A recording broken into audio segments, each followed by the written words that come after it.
All present? Then let us begin. Back to no voice acting. We received the details of the impending operation. In what promises to be the largest single counteroffensive in the realm's troubled history, the Alliance will strike at every Imperial stronghold standing upon Eorzean soil. As might be expected, the operation will be complex, but you need not commit its intricacies to memory. It is enough that each man understands his part and plays it to the best of his ability. The finer instructions you will receive at each staging point. Just tell me what to punch. To begin, let us review the distribution of our forces. From west to east, the Maelstrom of Limsa, the Immortal Flames of Ul'dah, and the Order of the Twin Adder of Gridania. Next, let us examine the locations of the Imperial strongholds. You know what I love about this? I absolutely love this. Because this is the type of thing that normally puts me to sleep. Like when I start up Final Fantasy XII, and it shows me this map and all the kingdoms and all these long words I don't understand, and they're just like blah blah blah, the war in the ancient times, I just immediately zone out. But here we already learned all this stuff. We know who these people are, we know their backstories, we know what's going on, right? So the map gets me excited. I'm like, oh boy, how are we gonna do this, boys? You know what I mean? Like, it's way more exciting because I actually understand what they're talking about. This is like the finale instead of being the setup, right? So like, I love this. This is like awesome. I'm like super into it. Near Limsa, we have Castrum Ocedens, situated in eastern Vilbrand, and Castrum Marinum, which lies to the south and east, in the midst of the Rotana Sea. Near Ul'dah, we have Castrum Meridianum of the north, and the coastal outpost of Cape Westland, which connects Castrum Marinum to the mainland by means of a Magitech transporter. Near Gridania, we have Castrum Oriens, which lies upon the eastern edge of the Twelveswood. And finally, in Mordana stands Castrum Sentry, a thorn at the heart of the Oarzea. The forthcoming operation will see Allied forces assault each of the aforementioned locations with the ultimate objective of destroying the Empire's new weapon, housed within Castrum Meridianum. Meridianum. As one might expect of the Black Wolf's seat of power, Castrum Meridianum boasts all but impenetrable defenses. If we are to breach it, we must needs isolate it from its sister strongholds. To do otherwise would be risk being caught twixt hammer and anvil. How's it going, robot? The operation will comprise 4 distinct phases all told. The first shall see us eliminate one of the Black Wolf's most trusted lieutenants, Ritatin Sas Arvina. Wait, do we know them? According to our intelligence, the Perfectus is due to visit the Imperial outpost at Case Westwind for an inspection. When he arrives, we shall dispatch an elite adventurer unit to eliminate him. Petra, we would have you lead this assault. Like the sound effects. Ritanin is a peerless field tactician. Shorn of his leadership, the garrison at Castrum Ocedens will be as a snake without its head. Phase 2 will see us sever Castrum Meridianum's primary lines of supply. As soon as Ritanin's presence is confirmed at the coastal outpost, the Maelstrom will lay siege to Castrum Ocedens. At that very hour, the Luminicin Armada, helmed by the Admiral herself, shall move to blockade Castrum Marinum. Meanwhile, in the Twelveswood, the Order of the Twin Adder will surround Castrum Oriens.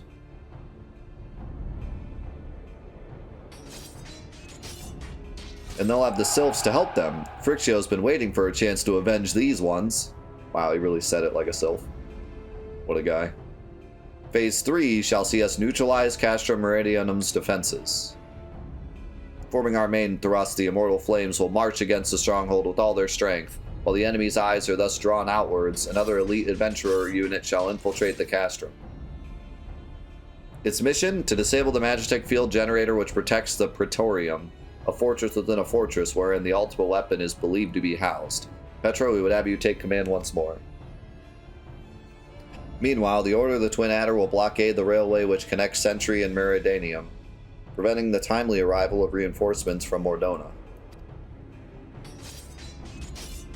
A wise precaution. The monstrous locomotive which runs back and forth between the two castra is capacious enough to transport a small army by all accounts. It is well the Garleans did not think to give it wings. Once Meridianium's defenses have been compromised, the operation will enter its fourth and final phase. This will see the immortal flames enter the stronghold and suppress the remnants of the enemy garrison. Who came up with this whole idea? Is it Alphinaud? Did he come up with this entire plan? Or is this what they were talking about when we left? The three main ponchos were talking about when we left. Allowing Petra's unit to pass unopposed into the Praetorium, where they will locate and destroy the ultimate weapon.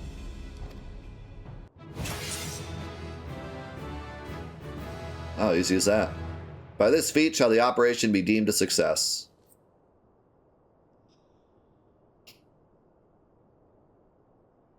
In addition to the grand companies, we can count upon the support of a variety of other parties, from the pirates of Limsa Laminsa to the monetarists of Ul'dah. In all, the operation will involve no fewer than 12 major factions. Ida, what is the probability of our success? 33.3, repeating of course.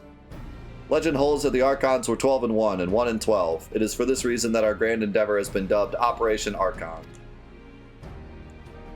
Countless free companies have also pledged their swords, and more join us by the day. At long last, all of Eorzea is rising as one. As before, we Scions shall work in concert with the grand companies. Ida, Papalimo, Ishtola, pray accompany your respective organizations on their missions. Arrangier, I would have you represent us in Ul'dah. Reassure the financiers that they have made a sound investment. Like, we gotta go to Ul'dah to tell them. All they care about is the money. They're like, don't worry, we're gonna make money off this. We're gonna profit. Regardless of whether or not the world blows up, we're definitely gonna profit. When that is done, pray return here and aid in the coordination of our forces. Tataru, please assist Arranger in any way you are able and ensure that everyone is kept abreast of the latest developments. Let them know if they're making money, because if they think they're making money, they'll keep helping us. Minfilia, Sid, and I shall accompany the main host in the advisory capacity. It will be our task to analyze intelligence as it comes into our possession, and make the necessary recommendations to command.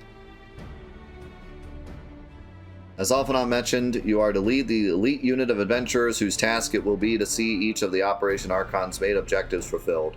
Yours is the most important role of all, and like to be the most dangerous. Pray choose your party well, and stint not in your preparation. The battle of the future of the realm is about to begin. Together let us show the Black Wolf the power of the united Eorzea.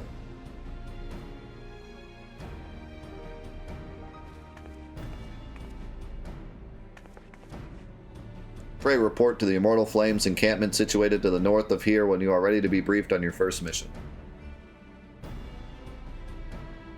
I cannot stress this enough, but please be careful. May you walk in the light of the crystal. Ease. I was waiting for it. I'm Captain Bosch. I'm Captain Bosch von Rotzenberg of Dalmasca. Don't listen to Ondor's lies. Go listen to Minfilia's lies. She's on their side.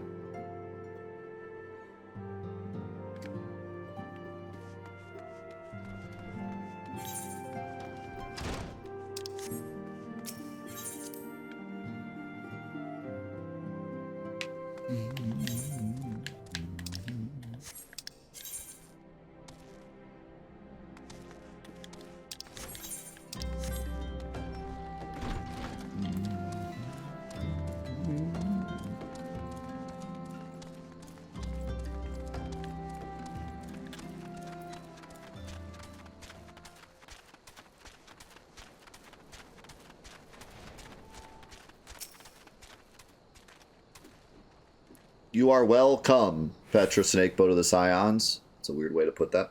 As communications officer, it falls to me to issue your orders and provide guidance on forthcoming missions. Your first mission is to infiltrate the Imperial outpost at Cape Westwind and eliminate Perfectus Ritantan Sas Arvina. All participating units are now in position and awaiting your arrival. Please proceed to the staging point and report to Lieutenant Aldebart. This is but the first step in our bid to purge the realm of the Garlean menace. I shall pray for your success. So everyone's there waiting for me? Great, let's go to the Gold Saucer. This would be an excellent time to go gamble all my money away. What is going on in here? Ghost raid.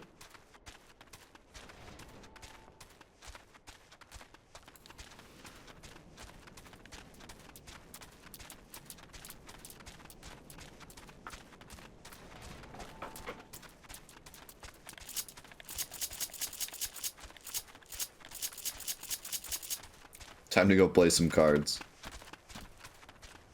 Let's learn to play Tetramaster right now.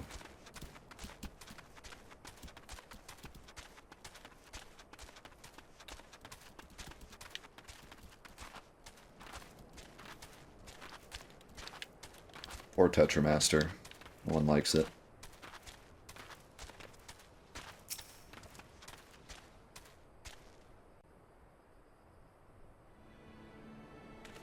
So you're Petra Snakeboat, the fearless leader of the elite adventurer unit. We've been expecting you. Our Maelstrom friends report that Ritatan Saz Harvina departed Castrum Ocidin Zabelago. And sure enough, a convoy of Imperial airships landed here just now. The likelihood is high that our target was aboard one of the vessels. I've dispatched scouts to verify his presence before we strike. We could go play Triple Triad. Could.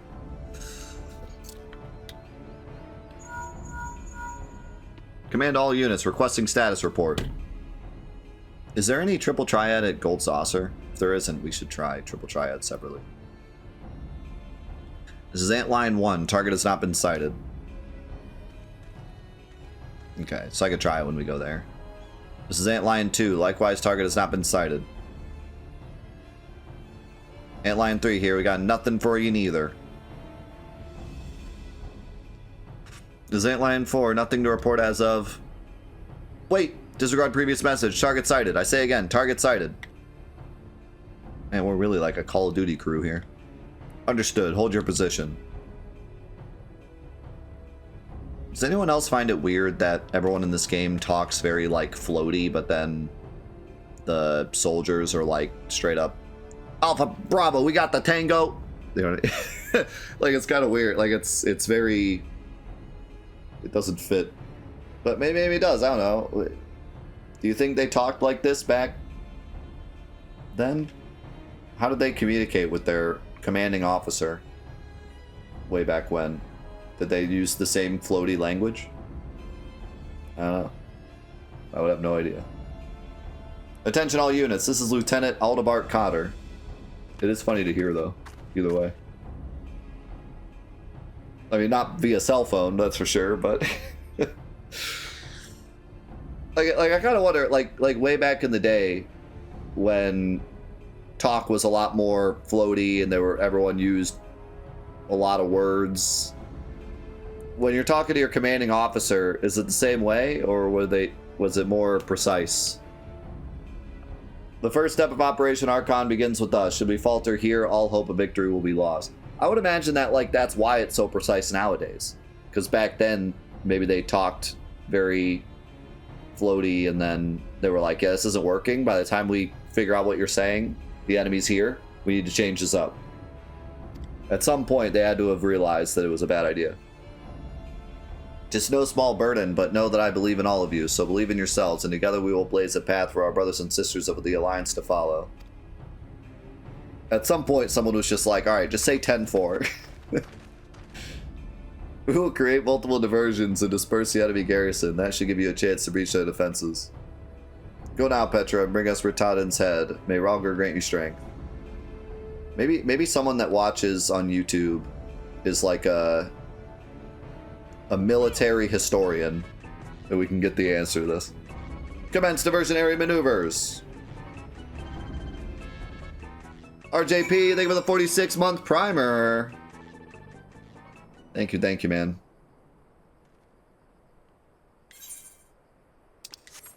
We need a military historian to bring us up to speed here. Did they use old-timey speech in the old days, or was it always 10-4? We got an Alpha Bravo sector. I mean, it obviously wasn't that, but something similar.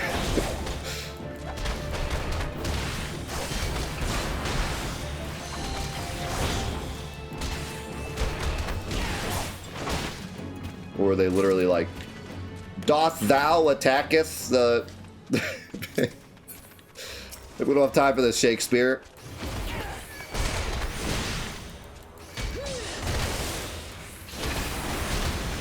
The enemy's here now. We ain't got time for this.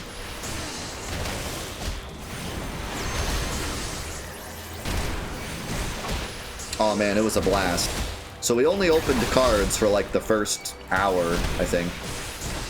And then we did a bunch of old retro Final Fantasy VIII.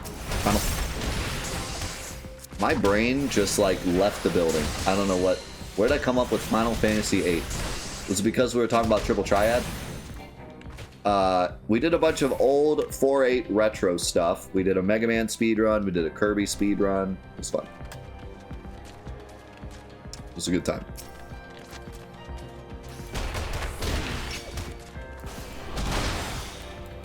I guess. I gotta go play some Final Fantasy VIII now, I guess. Reboot my brain.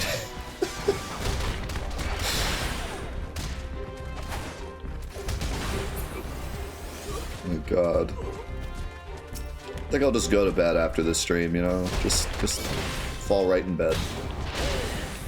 I'll wake up in the new year.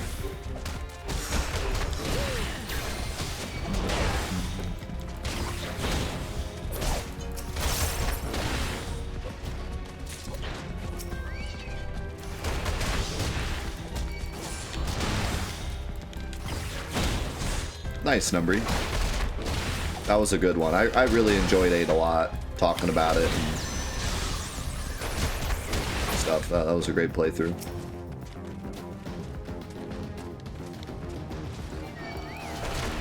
For all of its flaws, Final Fantasy VIII is an amazing game and a really fun one to play through and talk about and enjoy together. Oh man, me too. That's my favorite moment of the game.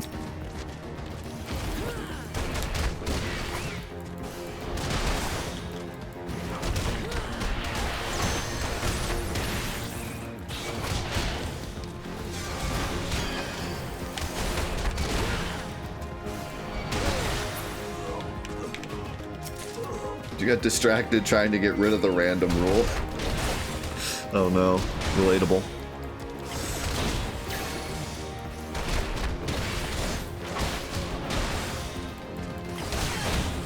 I agree. I've said it before and I'll say it again. Final Fantasy VIII has the best soundtrack of the series. I know it sounds like crazy, but all together, it's the best. At least in terms of listening outside of the games. Like, it's just, it's so good. Like, I appreciate 6 more for what it was at the time and what it adds to the game and everything, and I feel like 6 is his like magnum opus in terms of music. But in terms of just straight listenability and like, you know, just banger after banger, like 8 is the winner.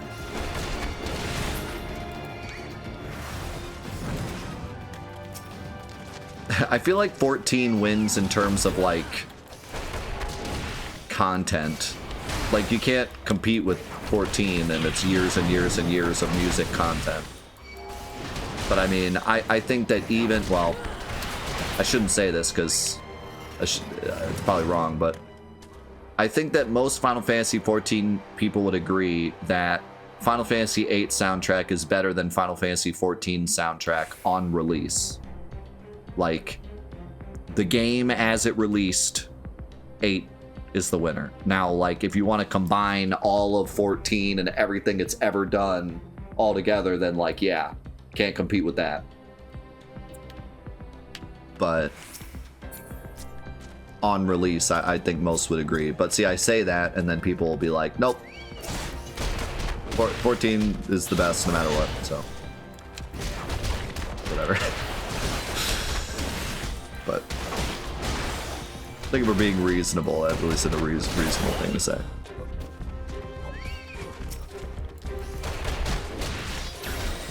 Yeah, it's just wild. Like, there really is just no bad, and not even bad, but like, no blend-in music in 8. Like, every song grabs your attention. It's really wild.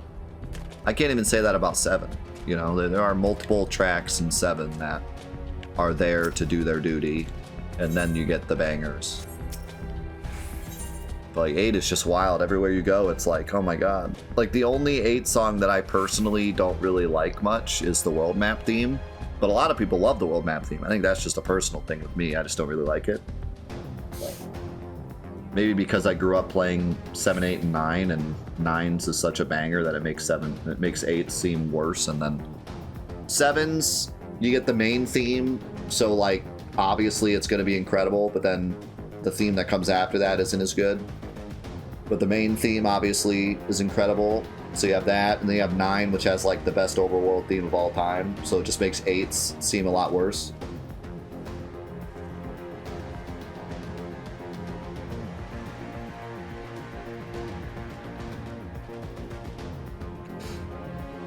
Yeah, having said that, 8 also has the worst world map by far. I think 8 has the worst world map of the whole series. I hate 8's world map. There's nothing to do on it. The side quests are dumb, and you have to basically read a guide to find them, with the exception of the Ultima Dungeon. That one most people, I think, would find.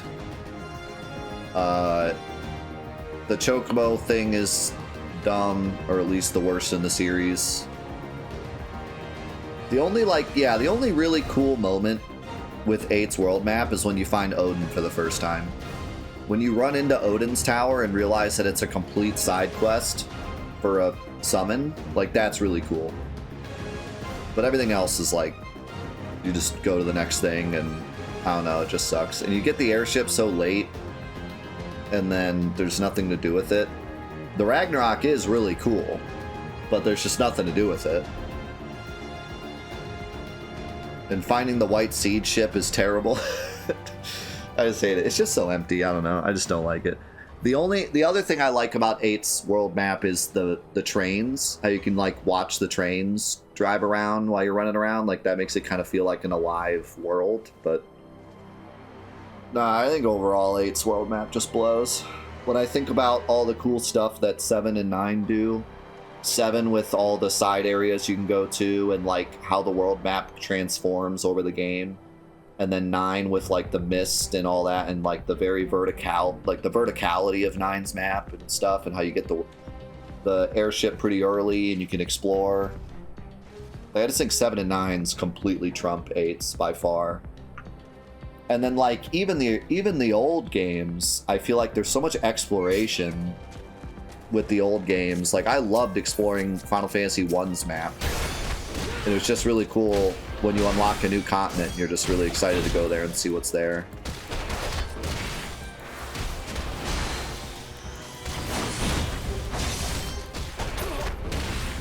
I like how this guy just watched his friend get murdered. You don't care.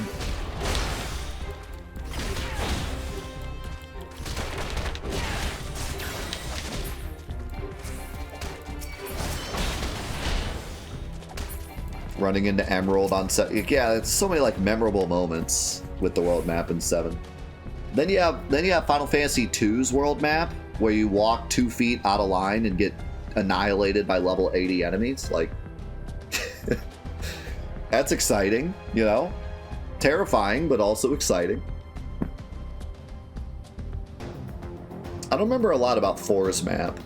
6's map has like the really cool like Kefka Tower, and there's a ton of exploration in the second half of the game where you have to find all your party members again.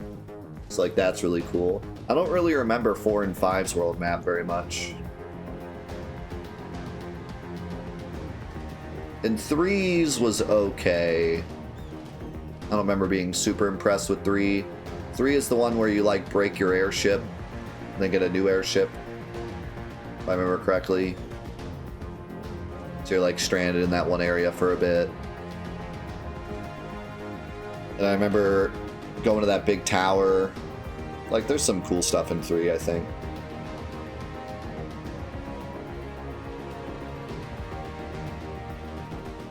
Oh yeah, and you get to go underwater too. with the submarine thing. That's cool. In 5, you get to go to space, and that's dope. Right? That's 5, right? Yeah.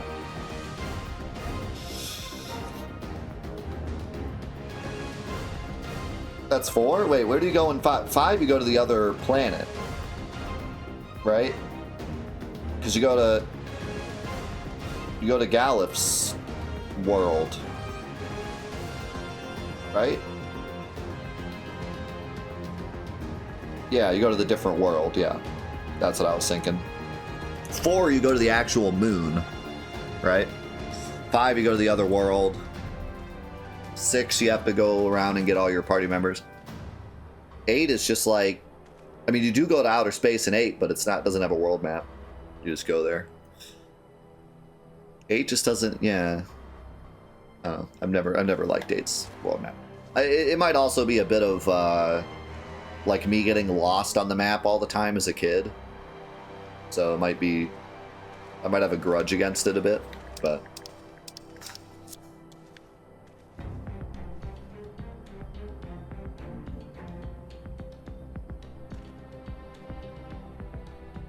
Yeah. 4, you literally go to the moon.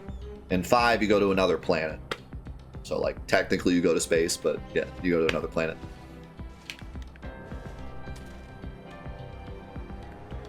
You go underwater in 3 and in 5.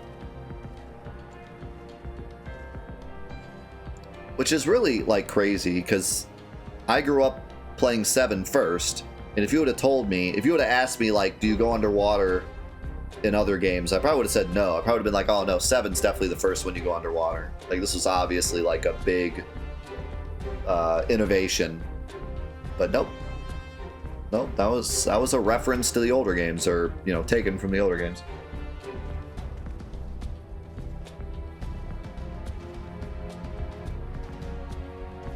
It's cool.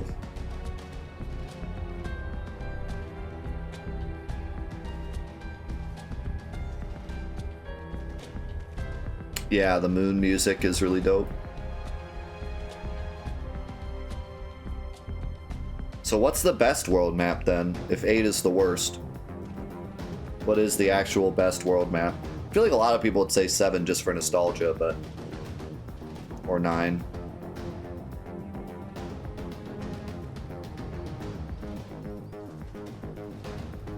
$10. 12? Does 12 count as a world map? I don't think 12 counts as a world map. Like, I get what you're saying, but in terms of like 12 is just a world. It's not a world map.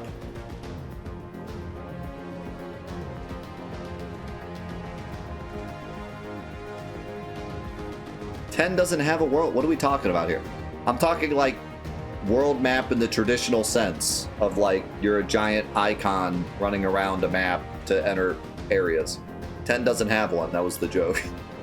You select everything from a list.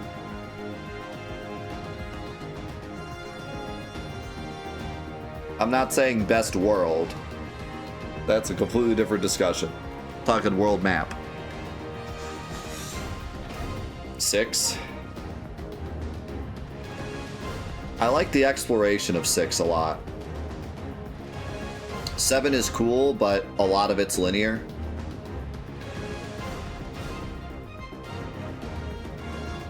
Nine is cool, but it's just one world and you don't go anywhere special, and there's not that many places you go. I think 9 peaks with Chocobo Hot and Cold.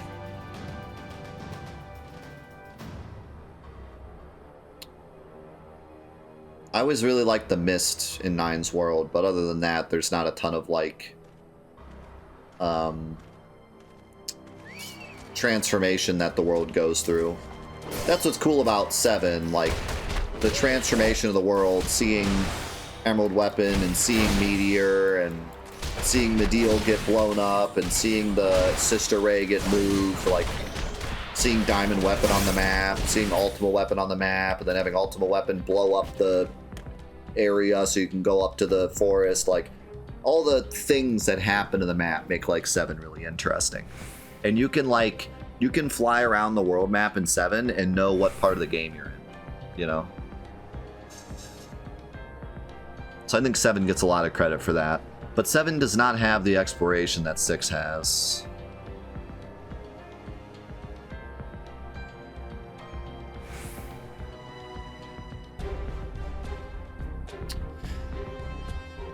Yeah, to be clear, I'm just talking about Final Fantasy, because if we're saying best world map of all time, I don't think it's a Final Fantasy. I'll be real.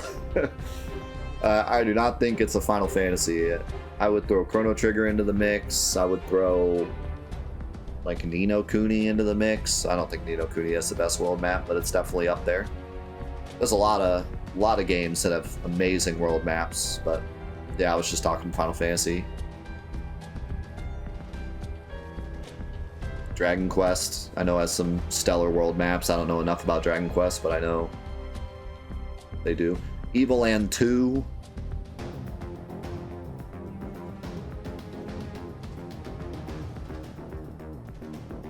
Type 0? Okay. Sure. Sure, bud.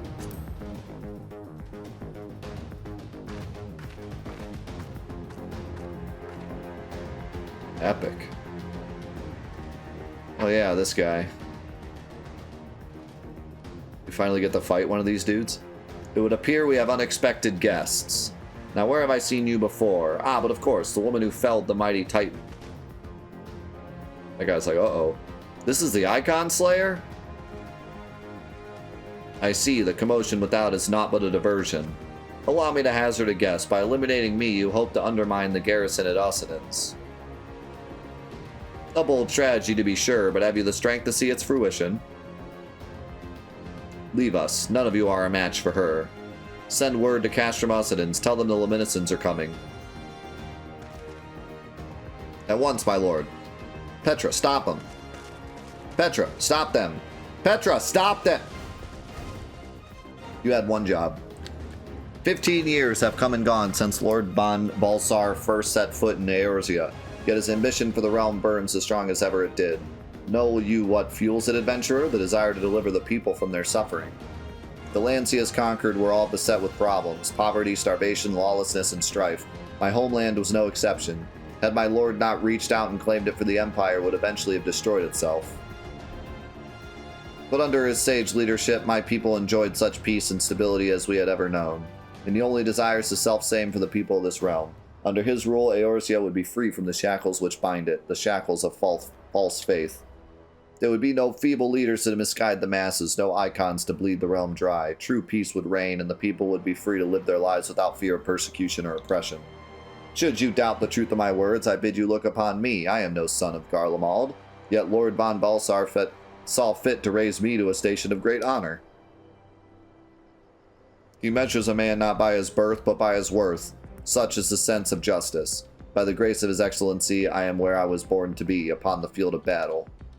He has given me a noble cause to fight for, and worthy adversaries to smite.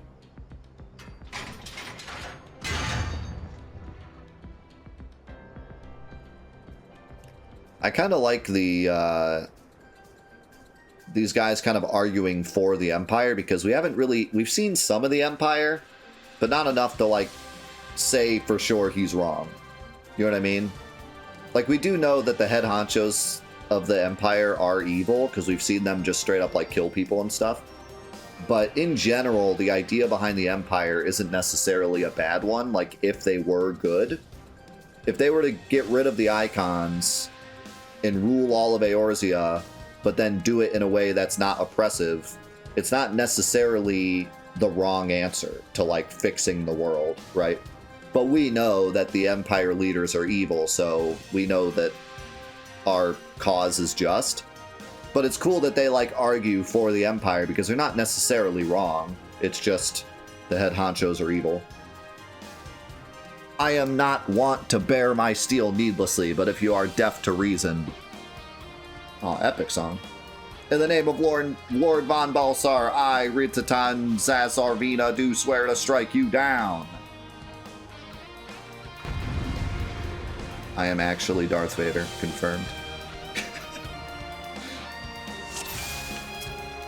I'm gonna join the Empire. After all this, I just joined the Empire anyways.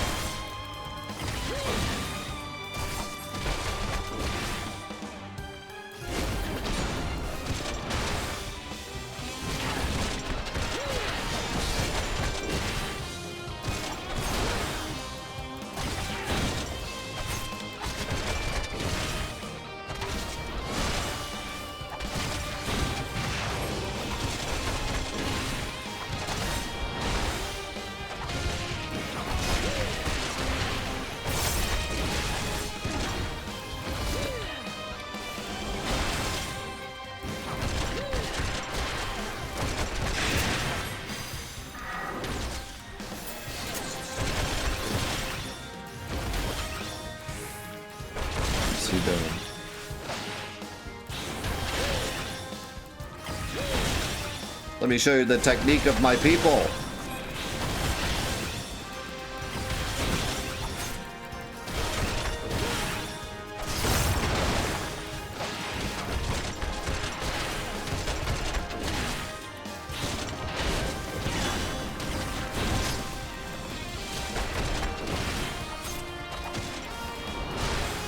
That might be the easiest attack of all time to dodge.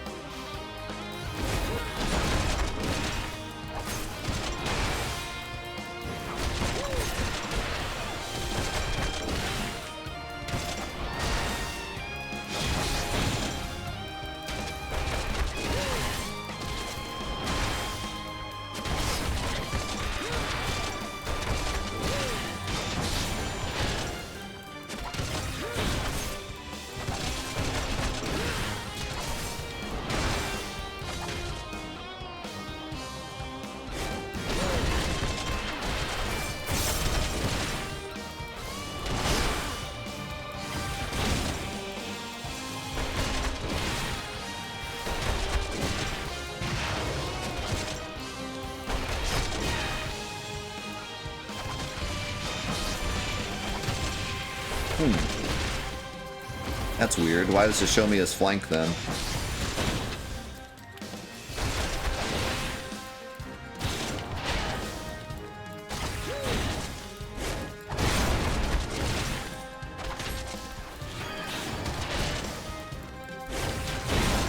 You sure? Because Snap Punch is doing more damage from the flank.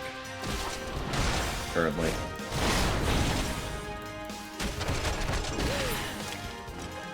So this is the strength of she who vanquished Titan. Let us aid you, my lord.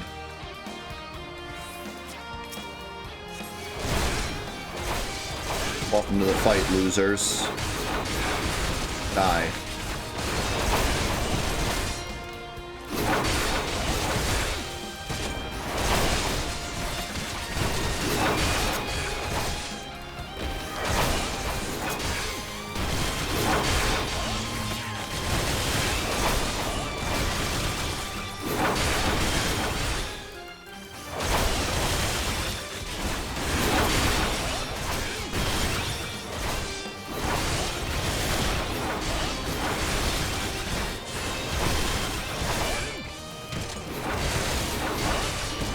Thanks, Gags.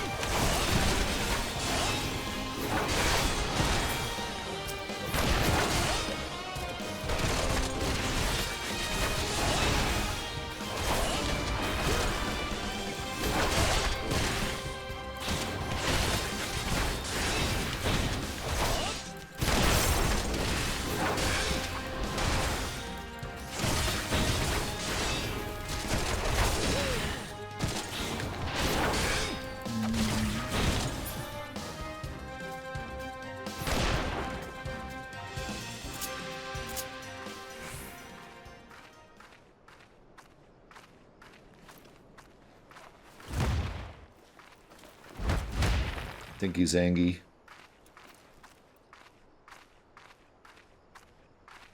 Your conviction and courage will not be for naught. This I swear.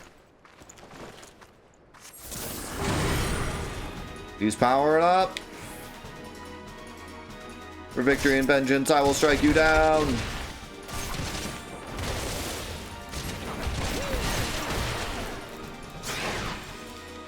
Uh-oh.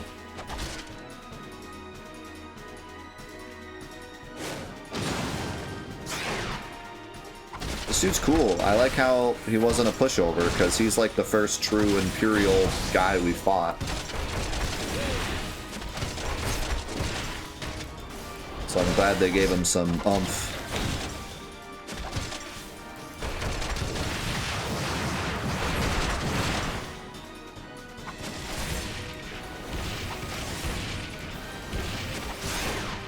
What's going on? Holy moly.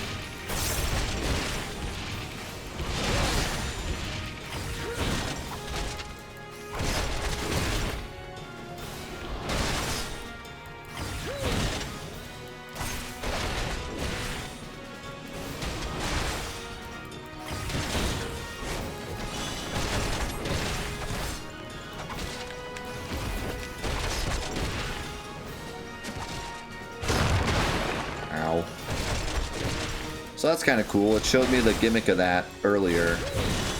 But now they made it harder to dodge. And by harder, I mean impossible.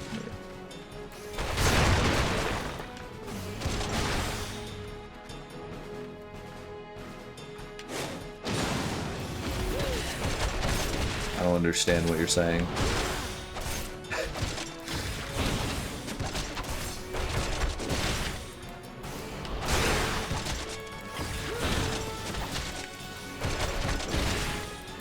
As in, he was much harder before.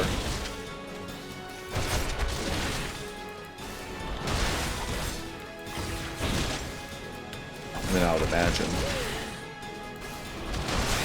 Yeah. Oh, he was easier, but he was a raid.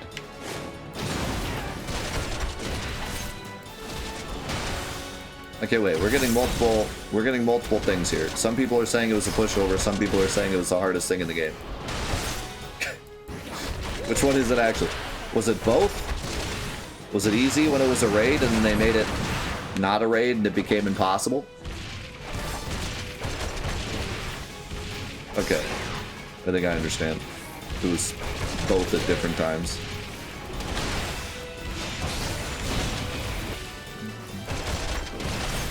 See, that's the unfortunate thing about, like, trying to balance this game, is that if it's really hard, I'm guessing it's because, like, it was just unbalanced. Not that it was, like, hard to do the mechanics. So at that point, it's, like, not the player's fault. You know what I mean? Alright. He was almost dead, too. Oh, I can make it easier. You know, like, what do you do if it's too hard and if you're dodging everything, you know? You just have to get stronger, but then it's also has a level sync, so... What's this music?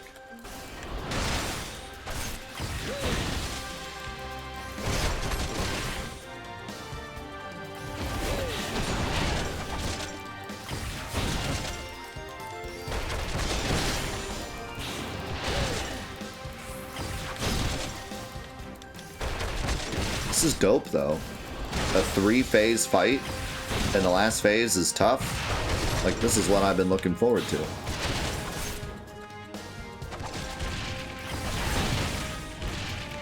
So if this is what... If it was a raid before, and then it was too hard afterwards, I think they made this a pretty good fight now.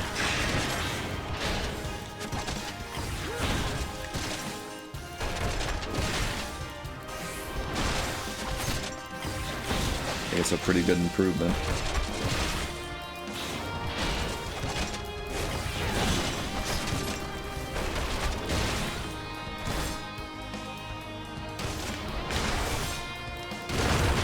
For Fantathon, we're just going to check out some of the optional content, but after Fantathon, I'm going to be doing a bunch of stuff.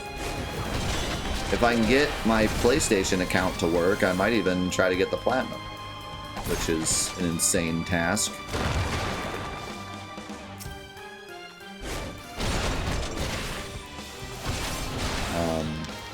But yeah, no, I plan on doing a lot of things. But for Fantathon, we're just gonna finish Realm Reborn, and then I'm gonna try out some of the other stuff, and then we'll call it there.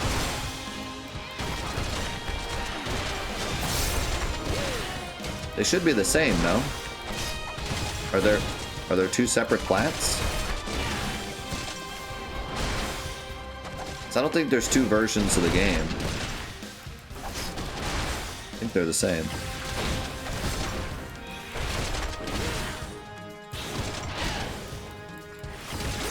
Really?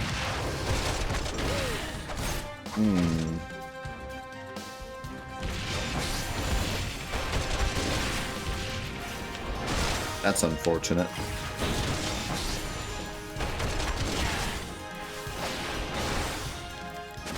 I'll have to look into that.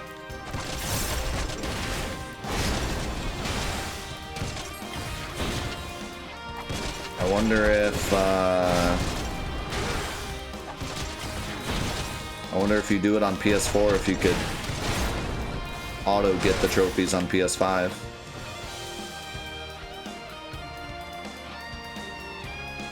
I don't like auto getting trophies, but in the case of this game, I think it would be fair, given how ridiculous they are. I think it would be fair to just get both at once. This is not the type of game you would want to redo.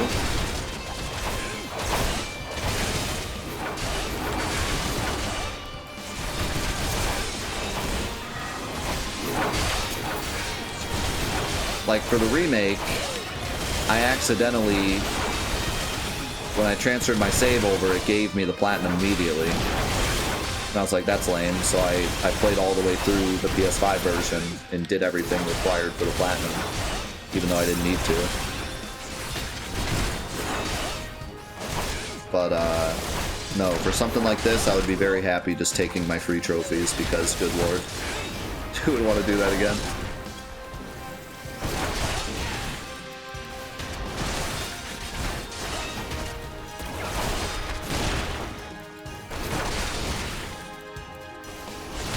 But there's a chance that you would have to do they would have to do everything on PS4 because it might go from PS4 to PS5, but not PS5 to PS4.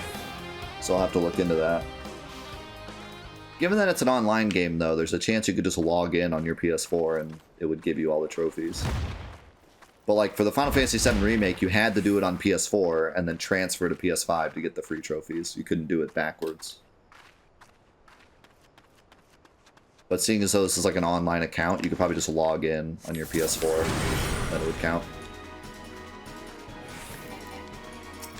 Okay, so how do I think I need to get him out of the middle.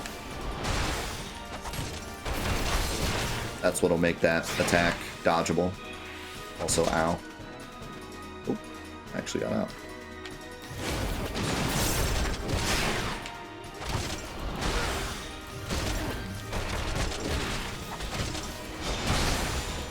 Because the problem with that attack is if he's in the middle, it covers everything, but if I can get him in the corner, should be good.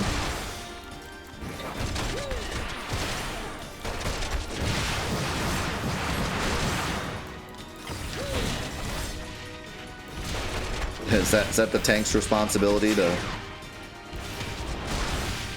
locate the enemy where he needs to be? Lure the enemy into the right spot? Spatial awareness for the enemy.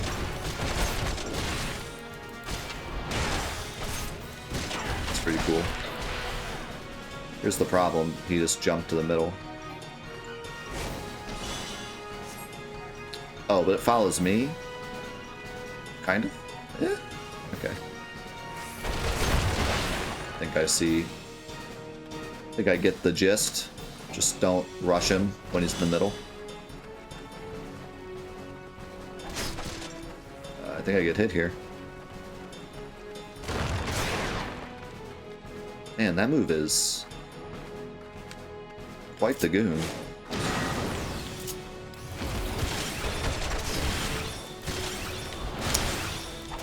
Perhaps it might be better actually to go in the middle and then try to read which side is gonna be safe. Also, sprinting would help.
Okay, let's try this.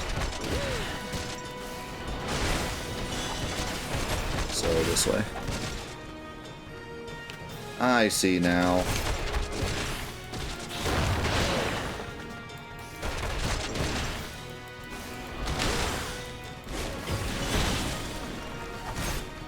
Man, what a cool mechanic that is. Like, that's the kind of stuff I like to see.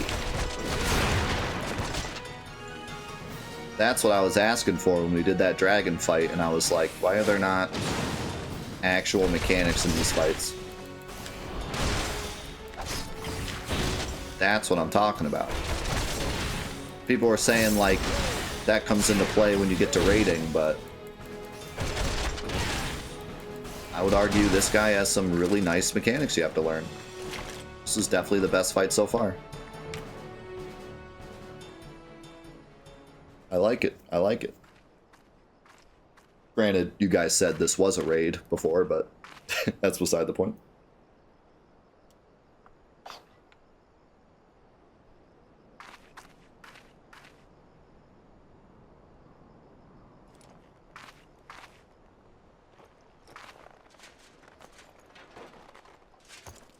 You are stronger than I had expected.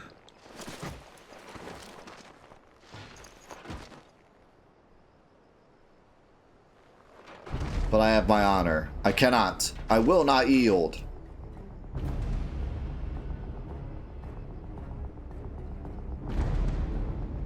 Man, a 3-phase fight? Or 4-phase fight? Let's go. How's it going, TZ?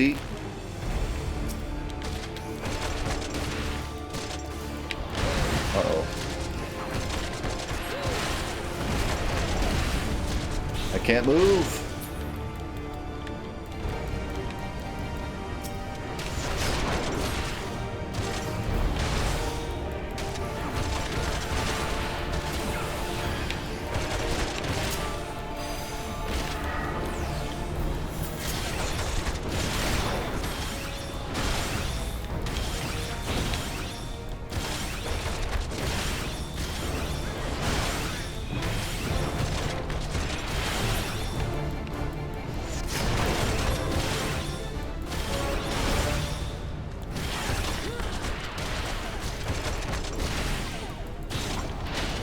Is this a DPS check for a DPS class?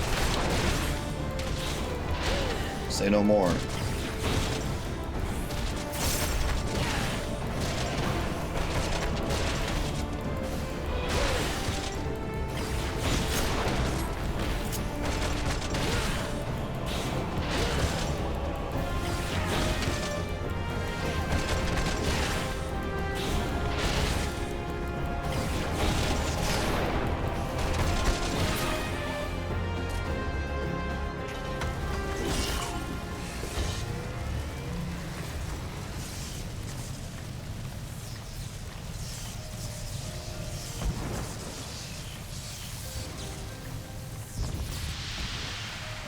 Forgive me, I have failed you. Lord Von Belsar!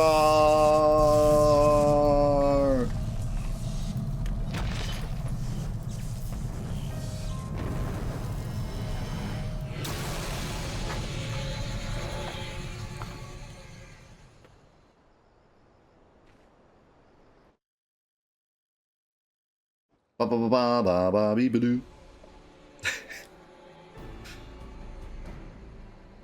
That light. The Magitech transporter. Petra, are you there? What news of Ratatin? Fallen? Why are you guys surprised that I did my thing? With this deed, you have sown the seeds of our ultimate victory.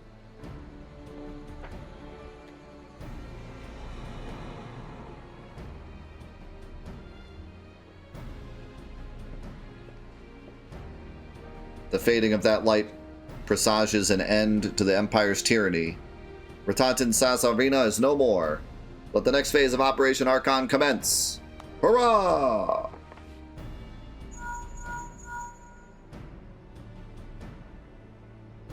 "'Tis I! It seems you've done it again, Petra. I'd raise a tankard to you, but I'm afraid we've no time to savor the victory. There's still the small matter of infiltrating Castro Miranda Danum and destroying the ultimate weapon. Yeah, just the small matter. I know. No rest for the preternaturally gifted. Now stop feeling sorry for yourself and make your way back to the Immortal Flames encampment. The communications officer will issue your orders. I'll be waiting for you with the main host." What is he talking about? Sid's lost his mind.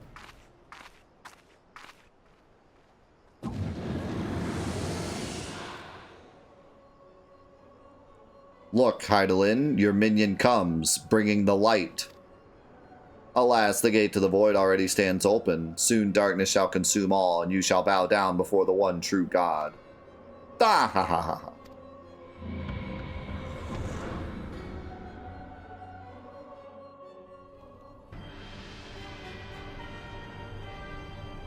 Oh my god, Darth Vader.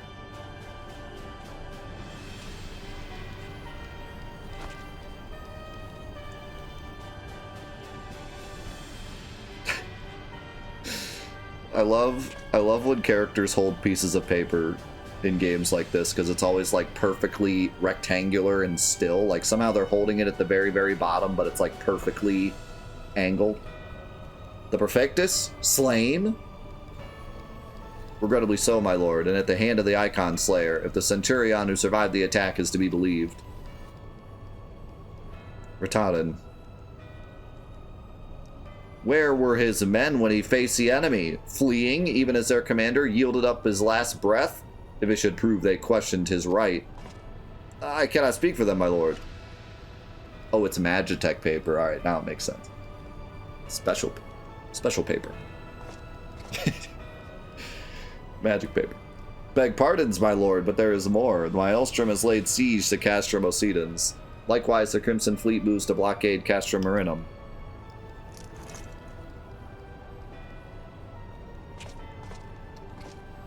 Enough of your extremely important information.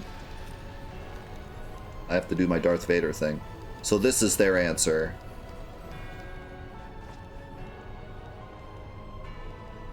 "Very well. We shall crush them as we crush the icons." Did he really just do a very well? "Go forth and show them the futility of their resistance." That's not a very Darth Vader-y thing for you to do. "Yes, my lord."